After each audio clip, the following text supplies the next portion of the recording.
नमस्कार फ्रेंड्स, मेरा नाम अंकुर है और मेरे चैनल में आप सबका हार्दिक स्वागत है।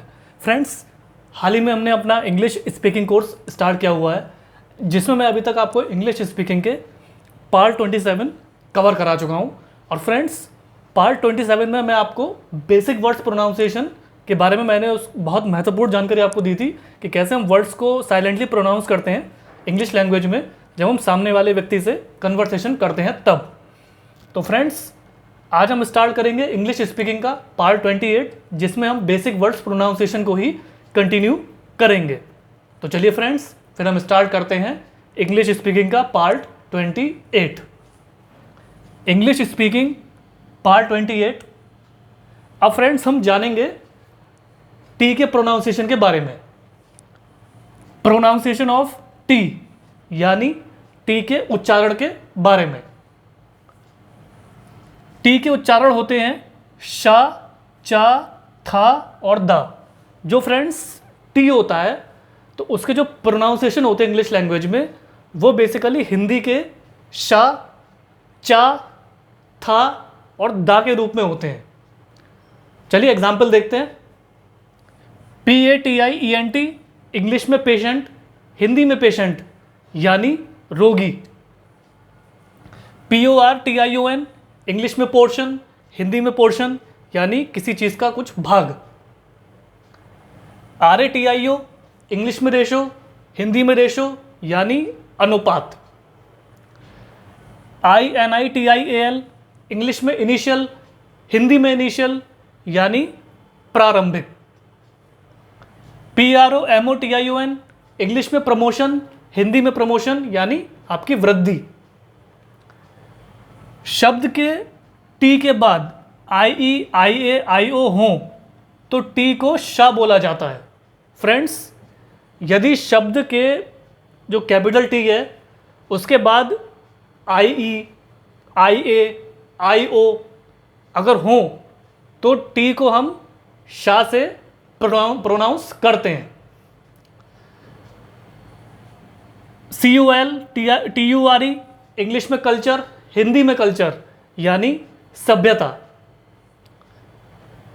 NATURE इंग्लिश में नेचर, हिंदी में नेचर यानी प्रकृति यानी स्वभाव। FUTURE इंग्लिश में फ्यूचर, हिंदी में फ्यूचर यानी भविष्य जो आने वाला होता है। CAPTURE इंग्लिश में कैप्चर, हिंदी में कैप्चर यानी किसी को कैद करना।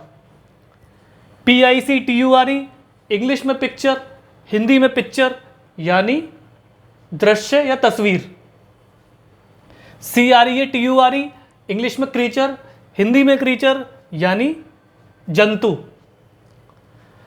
फ्रेंड्स, यहाँ पे ये बात ध्यान देने योग्य है, यदि शब्द में एस के बाद TION आए या टी के बाद URE आए तो जो टी का उच्चारण होगा फ्रेंड्स वो हिंदी का चा होगा। फ्रेंड्स, यदि शब्द में कैपिटल एस के बाद TION आए या टी के बाद कैपिटल URE आए तो जो टी का प्रोनाउंसिएशन होगा वो हिंदी का चा होगा। THICK इंग्लिश में थिक, हिंदी में थिक यानी मोटा। THIN इंग्लिश में थिन, हिंदी में थिन यानी पतला। THIS इंग्लिश में दिस, हिंदी में दिस यानी यह। THAT इंग्लिश में दैट, हिंदी में दैट यानी वह। THREE इंग्लिश में थ्री यानी थ्री यानी तीन, गिनती। THEN इंग्लिश में देन, हिंदी में देन यानी तब। THERE इंग्लिश में देयर, हिंदी में देयर यानी वहां पे। तो फ्रेंड्स, यहां पे ये बात ध्यान देने योग्य है, यदि शब्द में कैपिटल टी के बाद कैपिटल एच आए तो कभी कभी था की ध्वनि होती है, तो कई बार दा की TH था की ध्वनि देगा और TH कभी कभी हिंदी के दा की ध्वनि देगा। फ्रेंड्स, यदि शब्द में टी के बाद एच आए तो कभी कभी था की ध्वनि उत्पन्न होती है। तो कई बार हिंदी का जो द होता है वो टीएच जो होता है इंग्लिश का वो था की ध्वनि देगा, और जो टीएच है वो कभी कभी हिंदी के दा की ध्वनि देगा। THAMES इंग्लिश में थेम्स, हिंदी में टेम्स यानी टेम्स नदी जो लंदन में बहती है। THOMAS इंग्लिश में थॉमस, हिंदी में टॉमस यानी किसी व्यक्ति का नाम। तो फ्रेंड्स यहाँ पे ये बात ध्यान देने योग्य है कि कई बार TH हिंदी का अक्षर टा यानी टी की ध्वनि देता है। कई बार जो कैपिटल TH होता है फ्रेंड्स, वो जो हिंदी का अक्षर होता है टा, तो टा को हम कैपिटल टी की ध्वनि देता है। तो फ्रेंड्स ये था इंग्लिश स्पीकिंग का पार्ट 28, जिसमें मैंने आपको कैसे हम कैपिटल टी को प्रोनाउंस करते हैं या कैपिटल टी का उच्चारण करते हैं साइलेंटली अपने डे टू डे लाइफ में, इंग्लिश लैंग्वेज में जब हम कन्वर्सेशन करते हैं तो उनके वर्डिंग्स में। तो फ्रेंड्स मैंने आपको जो टी के उच्चारण होते हैं शा, चा, था, द, उससे रिलेटेड एग्जाम्पल मैंने आपको बताए हैं। और यदि शब्द में एस के बाद TIUN आता है या टी के बाद URE आए तो टी का जो प्रोनाउंसिएशन होगा वो हिंदी का चा होता है। और यदि शब्द में टी के बाद कैपिटल H आता है तो कभी कभी था की ध्वनि होती है, तो कई बार दा की TH जो होता है वो हिंदी के था की ध्वनि देगा, या कभी कभी TH जो होगा वो हिंदी के दा की ध्वनि देगा।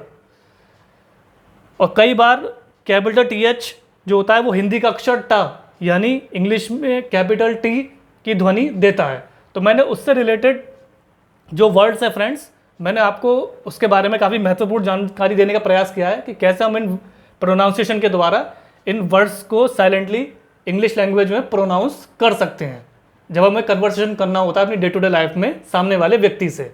तो आशा करता हूँ फ्रेंड्स कि मेरे इस प्रयास से आपको ये जो नए वर्ड्स हैं इनके बारे में, आपको साइलेंट प्रोनाउंसिएशन के बारे में काफ़ी महत्वपूर्ण जानकारी प्राप्त हुई होगी।